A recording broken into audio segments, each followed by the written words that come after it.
Hey guys, today we're doing Chapter 2, Section 8, which is on choosing a good model.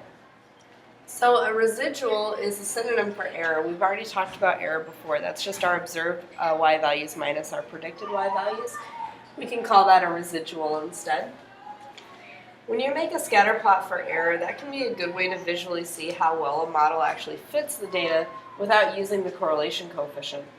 If the model is a good fit, then the residuals, or the points in your scatter plot, should fall near the horizontal band centered around 0. If the plot does not seem to center around 0, or the x-axis, then you can probably find a better model for the data. So essentially, if we graph the errors, or the residuals, what we want is we want all of those errors to be as close to 0 as possible, because we want as little error as possible. So if you graph the errors and you realize that most of them are centered around 0, that's going to be a pretty good model for your data. So using the scatter plot at the right, we want to show the relation between diameter and breaking strength. First thing they ask us is to use the statistics utility to determine the regression equation for each model of the data. What I did over here is I just listed out the points. Just using the graph, so like this 5 here is at 1, 10 is at 2, okay, 15 is at 5. So I just kind of went through and did that. Then what I'm going to do is I'm going to pull up my graphing calculator. And on my graphing calculator, I'm going to use that to find a linear regression and a quadratic regression. Alright, so what I've done is I went into my stat edit, and in my list 1 and list 2 I entered all my data points in here. So now what I'm going to do is go to stat, calc, and to find my linear model I'm going to use linreg. Okay, so my linear model gives me 0.91x minus 7.22, and my r value for that is 0.960. It's always good to write down your r value, just so you know. Then I can do the same thing to find my quadratic regression. I'm going to use quadreg this time.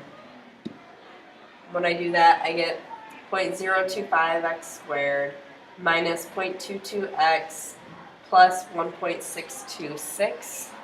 Okay, and my r squared value for this is 0.9817.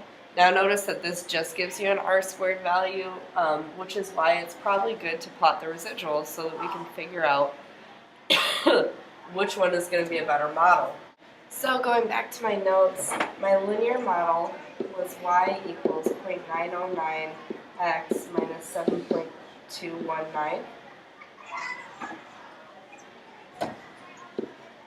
My quadratic model was 0.025x squared minus 0.221x plus 1.626. So now I've got those equations. Now note that my breaking strength is times 1,000 pounds, so whatever I would get here I'd have to multiply by 1,000. So now I want to plot the residuals for each model. So essentially what I'm doing is I'm graphing the errors. So for each of these, you would basically just have your data points here.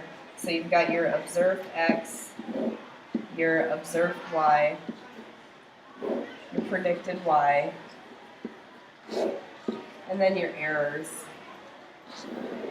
And you would just use those to come up with the errors for each of these graphs. So if I just do my first one here, my observed x values, I had 5, 10, 15, 20, etc. My observed y values, I had 1, 2, 5, 9, etc. So then for my predicted y values, I would just plug those into my equation here. So if I plug my 5 into my linear model, I get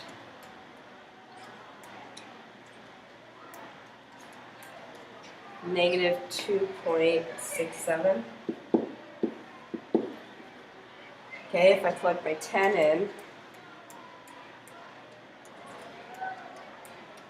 I get 1.871. If I plug my 15 in,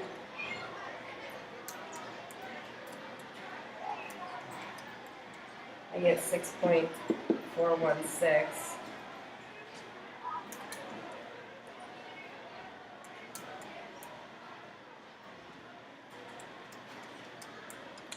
And then 10.961. Then I just calculate my errors. So 1 minus this, that gives me 3.67. 2 minus this is about 0.129. Okay, 5 minus 6.416, negative 1.416. And then this would be negative 1.961. So that's what you're going to do for all of your linear and quadratic pairings. Okay, and then you're just going to graph those on here. So when I graph these, I get something like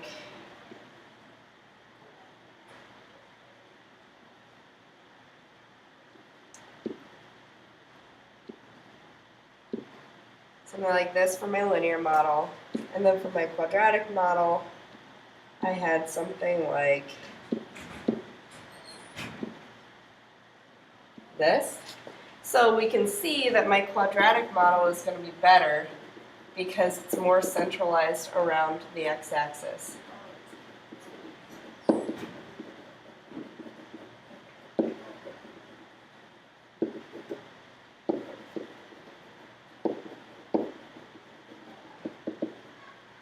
And that's everything for section 8.